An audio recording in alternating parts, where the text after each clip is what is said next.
What's happening, guys? Welcome to the second Carping in Australia vlog. A little bit of a contrast to the first one. We're actually going to a lake that's about 4.5 hours outside of Sydney. We've been going now for about 3 hours, so you can probably see from the bags under my eyes that I'm pretty tired.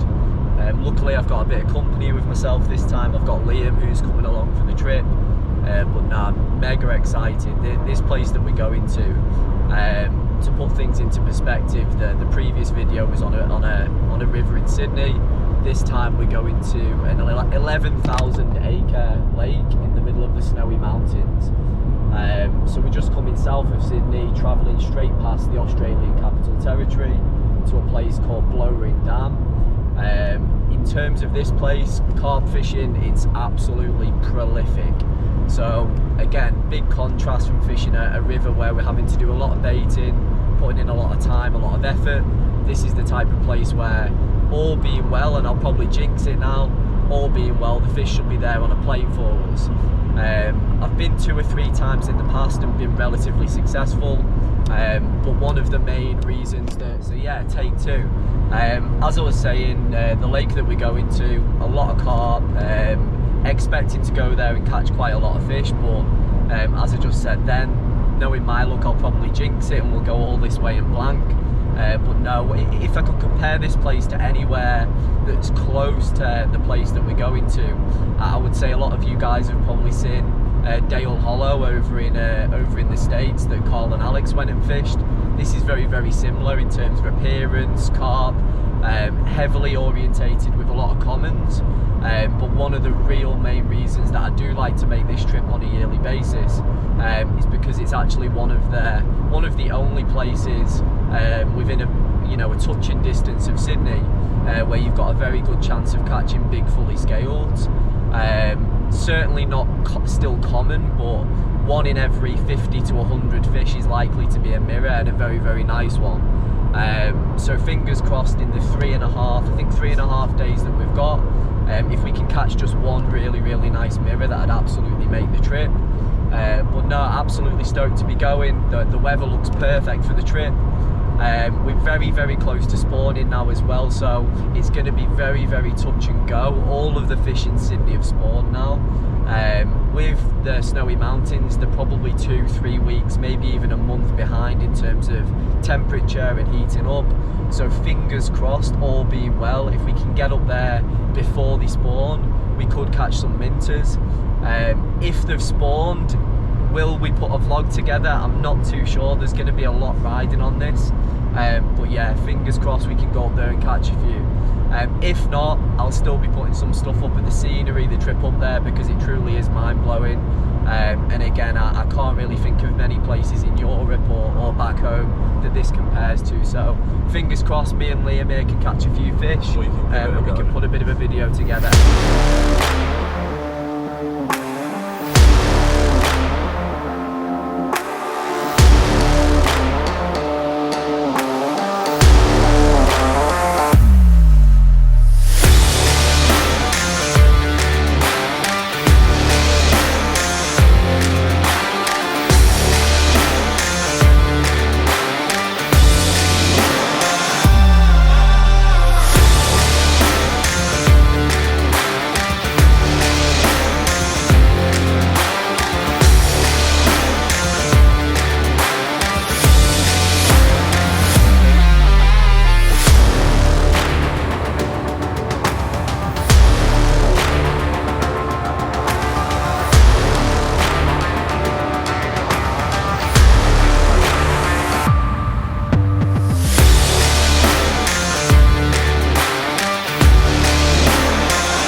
Cheers, lad.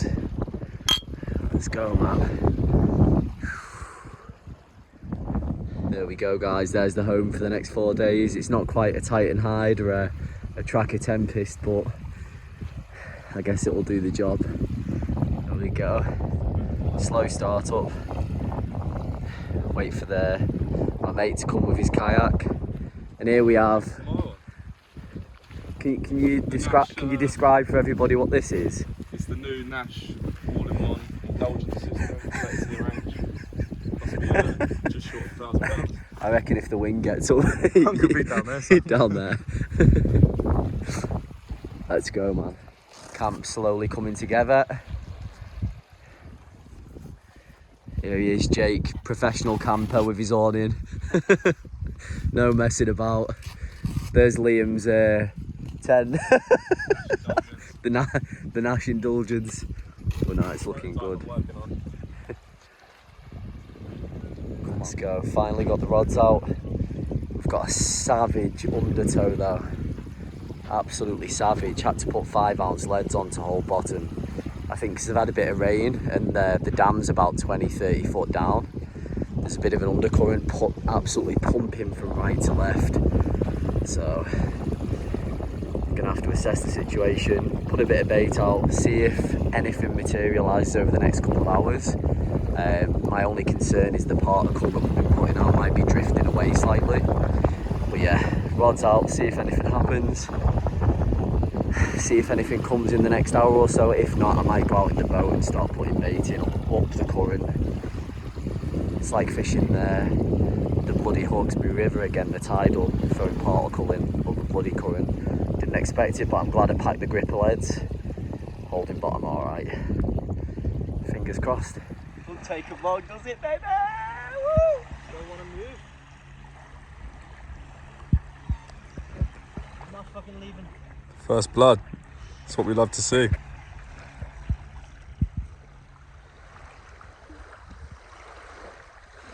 It's a mirror. The fully scale. Yeah. First fish. You were saying how rare they are, bro. The apple slices on that. Oh, it's first fish. You could not write that. Yes, it's not spawned either.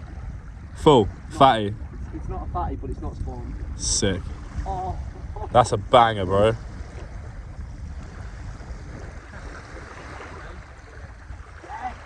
Come on, son.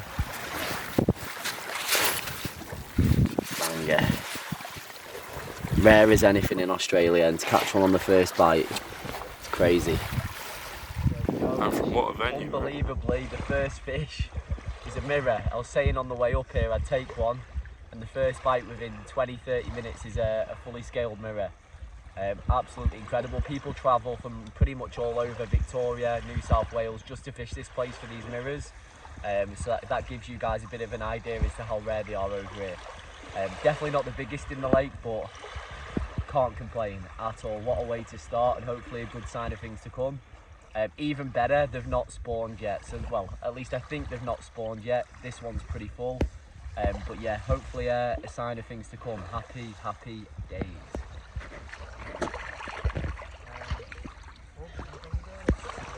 Go on the boy. From a venue like that. Nothing since then, but the undertow is absolutely savage. Fishing with particles, definitely off the cards. Moved to just fishing boilies. Put a blocker, like a marker out there. Just a spread of probably 100 boilies over 3 rods, 3 snowmen. If the current stays like this, and we don't catch many tonight, I'm gonna look to move to the north arm, which is what you can see there. That's only a small part of the lake. It goes for probably another few kilometres north past what you can see there. We'll probably move up there somewhere to try and get out of the flow, because it's going right to left and it's savage. You're only just holding bottom really with 4 or 5 ounce leads. It's wild. It's good to be here, but things could be better from a fishing condition perspective, but can't complain.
whilst we've been fishing for the carp, there's also another type of fish in here that it's very, very difficult to catch. But he really wanted one, so Liam decided to put out a massive bait on a 6-foot snide. And the average size for these fish in here is probably 40, 50, 60 pound. And it looks like a Goliath grouper. It's called a Murray cod. And on first light, I've just been putting a lovely, fully scaled into the sack. Just trying to shout Liam to wake him up, and he's not waking up. And then all I can hear is his scope rod going off. I was like, Liam, wake up, and he wasn't having a bar of it, so I had to hit his rod. So it's basically 50% my fish now anyway. Oh, right, I best go out and get the net ready. It's small, it's massive. Are you kidding me? It's massive. Yeah, I've just seen the whole thing.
Finally, we can wake up and we've got something nice to show.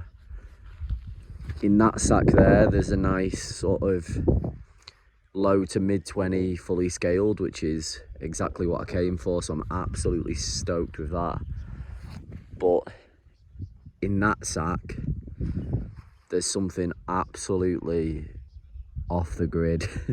So Liam last night, on a 6-foot scope, decided to put out a rod for a different type of fish. The best way for me to describe it before you guys see it is like it's an Australian version of a Goliath grouper. It's like a freshwater grouper, and they go to about 150 pound. And for some bizarre reason, they like eating cheese. So last night he put out a huge block of cheese on a sort of catfish style rig, put it out, about 20 blocks of cheese over the top of it, and about an hour ago it's gone. And it's a monster. It's an absolute monster. It's by far the biggest cod I've seen, and definitely the biggest cod I've ever seen caught by a carp angler in Australia. So have some coffee and get ready to show you guys what's sat in there, because it's not a carp, and I know it's a little bit different, but it's a mind-blowing fish. Look at the size of that, mate. That is a monster. Key, bro. Wow. On a 6-foot scale. I know which one I'd rather catch, so maybe I'll get the opportunity tonight to catch a cod and put things right, but I did say I wanted a mirror.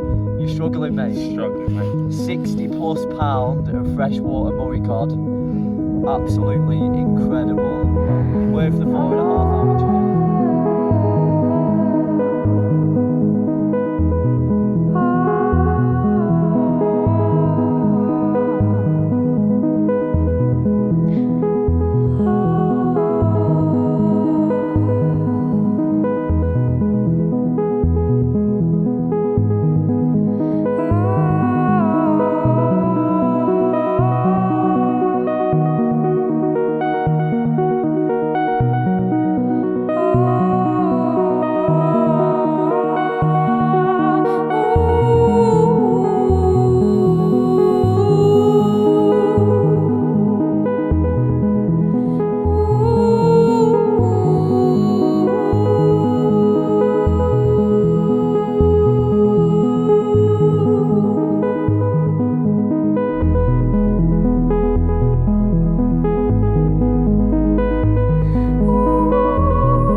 something out of Transformers. The Batmobile.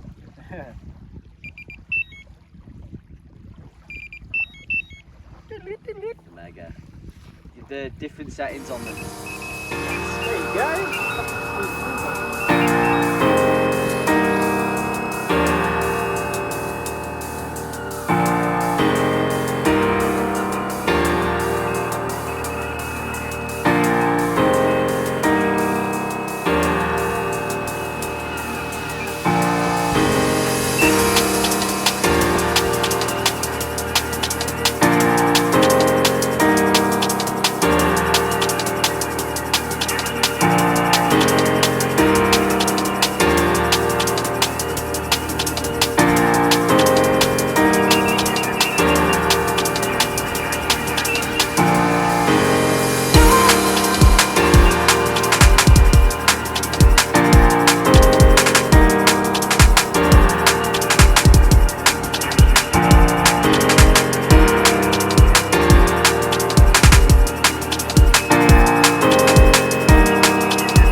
So here we are, we're about halfway through day 3. It's baking hot and I feel like I've been here for a week. It's like being in the desert. If it wasn't for the breeze, I'd be absolutely toasted on this beach area here. But it's been a weird one so far. I mean, if I reflect back on my last trip, we caught a lot of fish, but we were catching a lot of 20-pounders, a couple of fish into the sort of upper 20 size.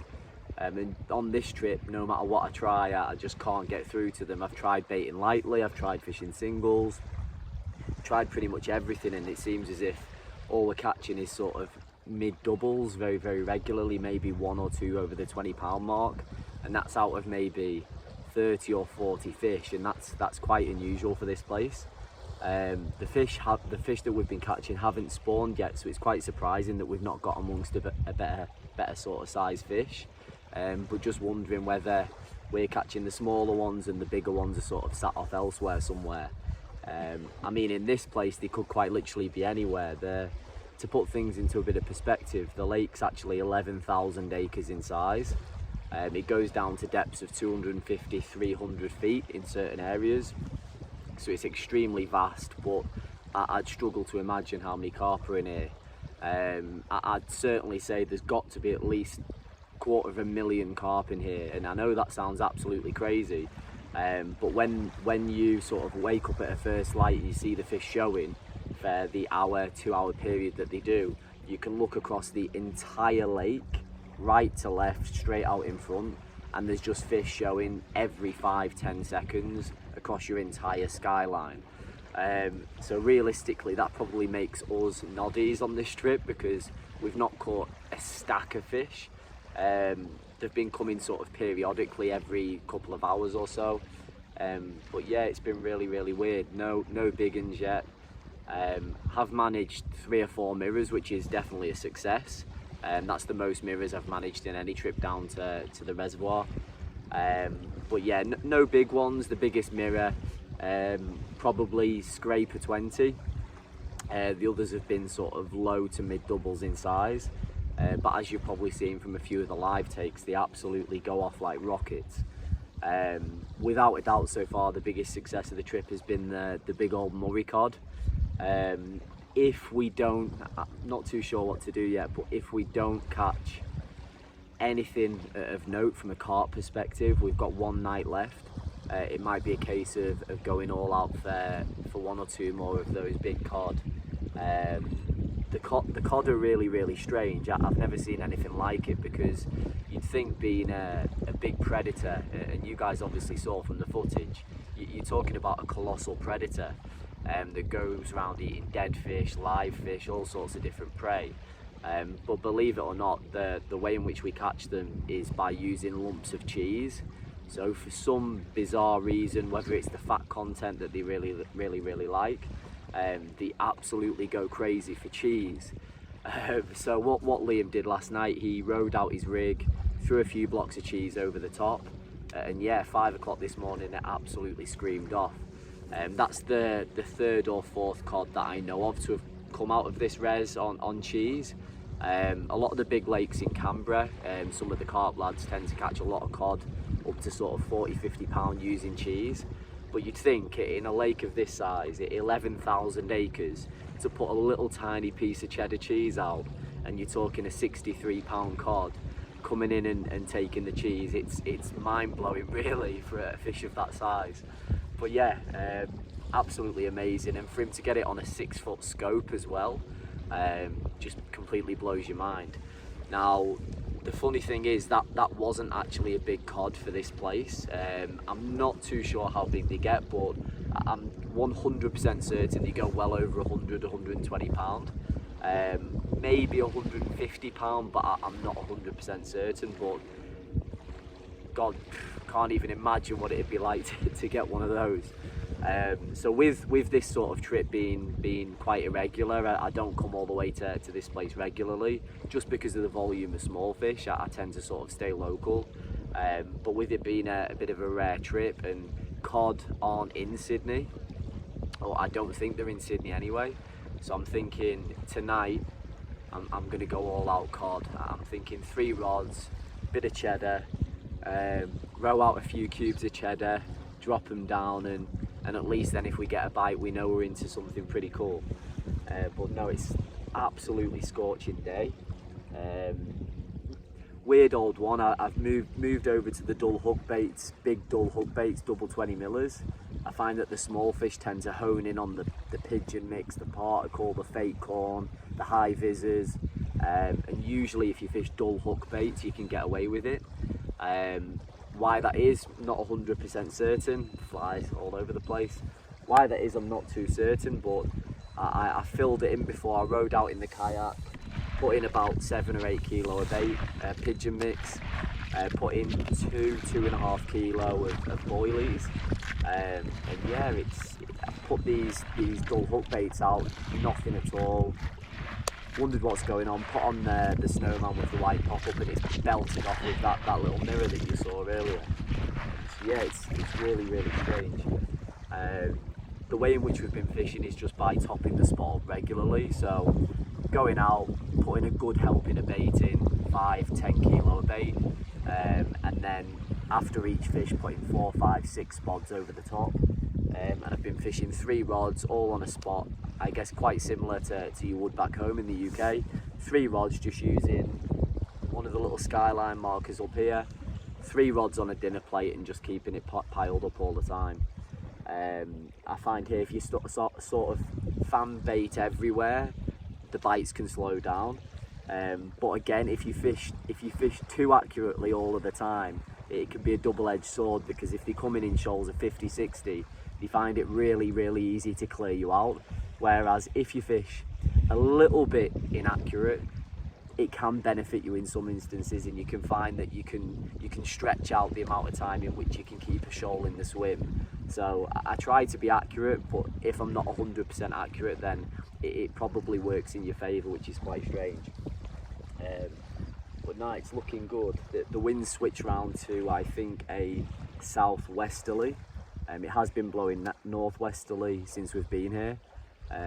But yeah, extremely thankful that it's not flat calm like a mill pond like it has been. I'm quite surprised one of these hasn't ripped off in the 7 minutes that I've been speaking, but I'm sure the second that I cut the camera it'll absolutely peel off and you guys won't see anything. But no, it's absolutely beautiful. There's worse places to be sat. The thing is as well, fishing in, as you guys saw from my first video in Sydney, that was prime sort of big fish time in Australia. Really cold temperatures at night, the fish at absolute peak weight. As you guys know, in Australia it's certainly not like the UK. It gets up to 35, 40, 45 degrees in Sydney, so the way in which the fish behave, it's very, very different to back home. Back home you find that your sort of good periods of catching fish is pretty much the majority of the year, whereas here, because spring is extremely hot, summer's extremely hot, autumn's extremely hot, you find that the fish can be quite lethargic. Another thing as well, once they've spawned, the fish in the UK can find it quite easy to put on the weight and get back up to good weights, whereas here it can, because there's no angler's bait, it can take them months and months and months to recover. So sort of hung the rods up back home when it comes to fishing in Sydney. We'll probably start to go back to the river in a few months' time, and in the meantime we'll probably be doing a few different trips to different places like this. Yeah, they're not the biggest fish in the world, but I think the main sort of priority here is to give you guys a bit of insight into the different sort of lakes that we're lucky enough to have, both on our doorstep and obviously at distance. It's just untapped. Everywhere you go here, you live in the dream. There's no lakes that have real solid information. There's no lakes really where you know exactly what's in there, give or take one or two sort of really small pits. You truly don't know what your next bite's going to be. The thing about this lake that's quite mad is the fact that it is absolutely rammed with carp. So I think that affects the biomass and affects the way in which the carp can grow in here, and obviously the average size. I have definitely seen a good few 30-pounders come out of here. You'd think somewhere in 11,000 acres there's a 40-pounder. I'm just going to pan round because Jake's just had an absolute monster.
Charlie the carp pod.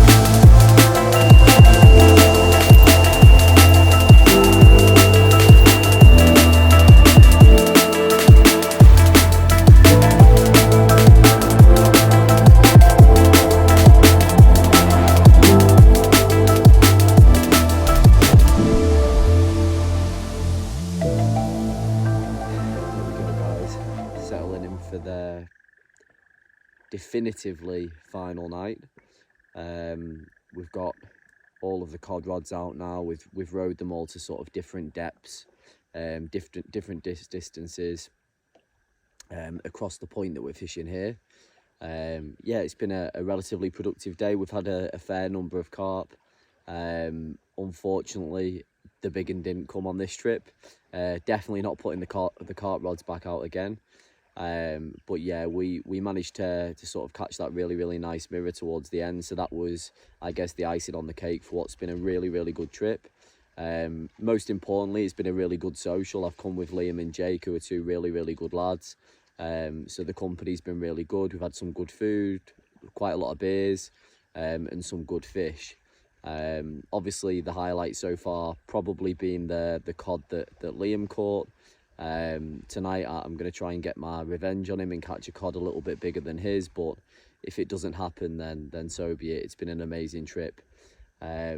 Just looking at the view and the scenery around us, it's a shame to be going, but I'm sure it certainly won't be the last time that I come here. I'll try and do a trip probably once a year, twice a year maybe, and hopefully one day bag myself a whacker from here. But in the meantime, just taking in this incredible scenery. You don't get anything like this near Sydney, so just going to soak it all up, have a few more beers, pop a bit of a steak on, and fingers crossed one of these rods rattles off tonight with another giant cod. So fingers crossed. If you guys can make it out there, Walker could be attached to something very special. How's it feeling out there, bro? Big. It can only mean one thing: carnage. Yes. Happy days. 4:30 in the morning, and it's finally gone.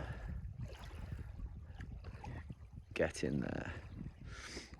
Absolutely chuffed with that. That's going to make the 5-hour drive home today pretty good. Bit disappointed on the carp front. Still had some nice fish, nice scenery, few beers, good social.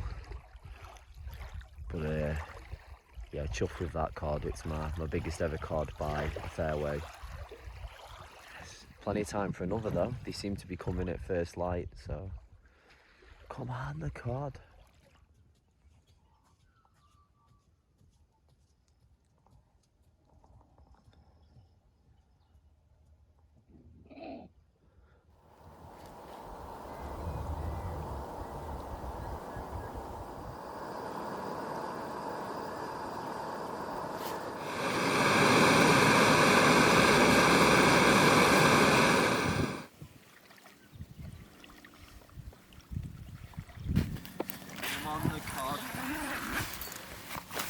Absolute crock. Look at it. Look at the camouflage on them, it's insane.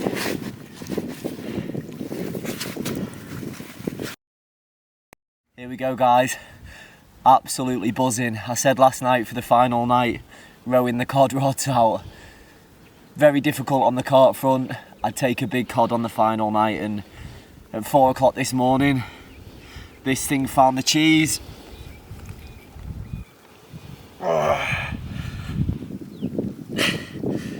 Check that out for a top of the food chain predator from the Snowy Mountains in Australia. 43 pound of incredible Murray cod.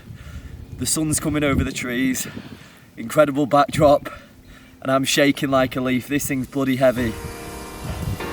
Check out the mouth on this thing. Many a carp has gone down the throat of this cod. You have to put it down for a sec.